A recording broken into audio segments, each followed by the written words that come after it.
Alright people, welcome back to my YouTube channel. My name is Ricky and today I'm going to be talking about life as an immigrant living in England. I'm going to be focusing on the pros and cons as it relates to my personal experience. I'm going to start with the pros first. I'll start with the good stuff. For me, predominantly moving to England was for professional reasons. I wanted to elevate my career, I wanted to get more training. So for that, I would say England was a very good place to go. I was able to get access to lots of technology and lots of modalities which I never had access to previously in Jamaica. So that's a major pro for me, and that's one of the major reasons why I chose to go to England in the first place. Alright, number two. The public transit system in England is very, very efficient. You can find a train to go to almost anywhere in England if you want. Apart from when there's roadworks or anything like that, the train system and the bus system works efficiently for the most part, compared to other countries, I must say. Number three, having access to Europe, whether Spain or France, and having access to these places at a very cheap price. You could get flights to these countries for less than £100. For me, that's a major pro and that's a major win. Number four now, the football culture. Being able to visit those stadiums and experience that nice atmosphere that I've watched on TV for so many years, for me that was a big win, and I really enjoy those moments, going to those games on the weekends and during the week and experiencing the atmosphere with the fans cheering and watching the goal celebrations and all that stuff. For me, that's just a unmatched feeling, and that was a major pro of living in England. Number five, there are actually a very wide variety of cuisine and restaurants around, especially in London. I guess because London is such a diverse area. Because I was always told that English food is bland, but these foods weren't English foods. These were cuisines from other countries, which were really nice. Italian, Asian, you could find anything you want, you could find it in London. And most of those restaurants that I went to, they were actually really nice. Circular Popolare, that was a nice Italian restaurant.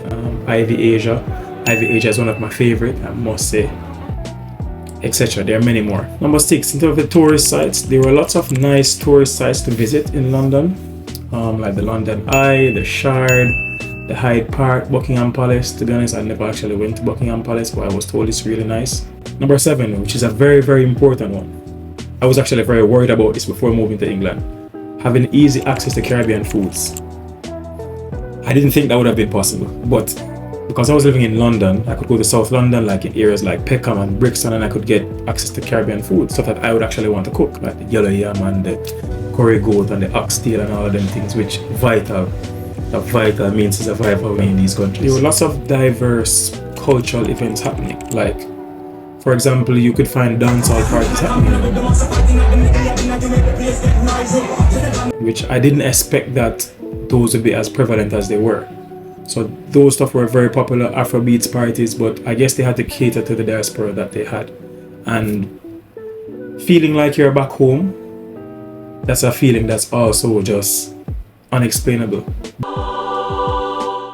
It never really quite matched the feeling of being back home, but it came close to it, and I was very appreciative of that.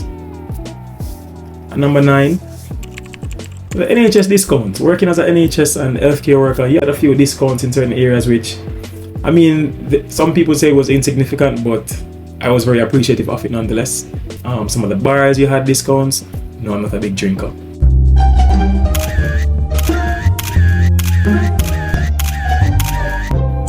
Gymshark, you could get all your Gymshark gear for like 15-20% off, which was good. Gym membership was also discounted as well for NHS workers. So for me, those were some good perks that I really enjoyed. On to the cons now, the things that weren't so good in London or in England. Alright people, the first thing, let's just adjust the elephant in the room. The weather and the climate. People, it's cold bad, of course. And it wasn't even just about the cold. Because, yeah, when it's cool, at least you can just put on your jacket and you go out and you feel warm. But for me, it was the fact that England was never really true to the seasons. When it's summertime, it still felt like it wasn't really summertime. You probably get 2 weeks of heat and then it's cold again or it's rainy again. And then you get some sun again and it's rainy again and it's sun again. It was just never true to seasons. And for the most part, majority of the days was grey skies. It was grey skies and rainy for majority of the time. I would say 80% of the year. I'm a joke thing. Serious. Yeah, about 80% of the year. The next thing, number 2. This is a topic about cold as well, but it's cold when you're inside your house. It's a very weird thing. So in England, they don't use central heating. So when you're inside your house, you're having a cold draft coming inside the house. It's very weird, like you're inside your house and you have to basically dress like you're almost outside. You have to wear a hoodie inside or a dressing gown or some long gown, long pants and socks, which I'm from the Caribbean, I wasn't really used to that. I'm used to just walking around either shirtless or just in a t-shirt and a shorts, but in the UK I couldn't do that. Number 3, the time difference.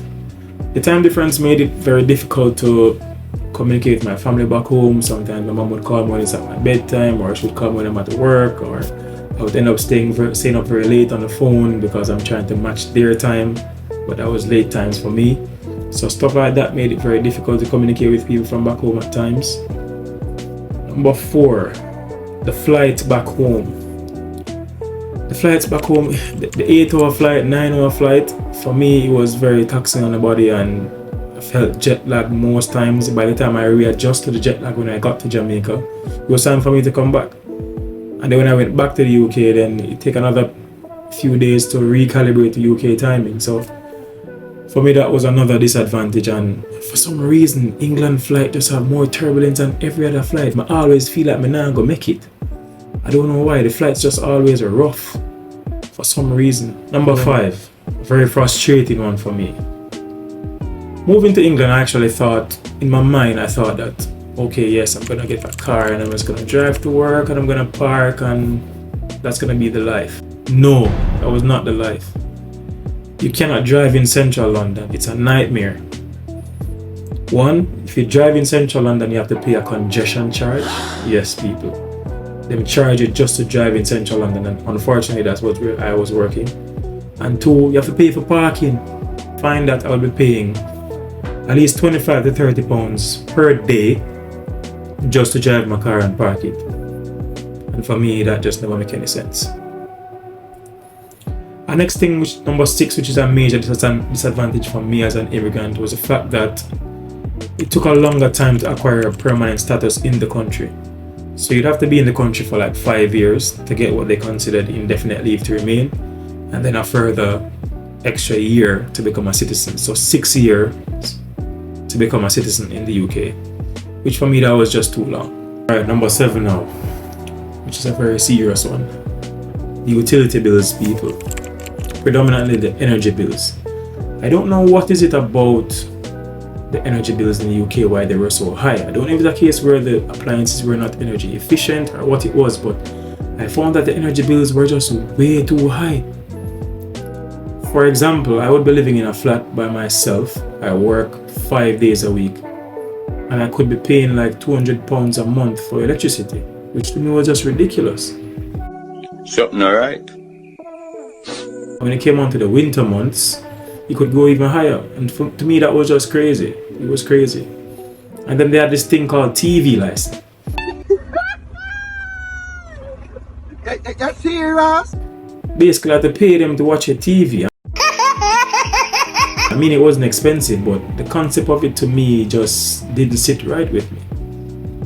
It just felt like extortion, to be honest. The English cuisine, people, number 8. Last but not least, English food is the most bland and blah food I've ever tasted in my life. Trust me. Trust me, people. Not even salt can save this food sometimes. Believe me.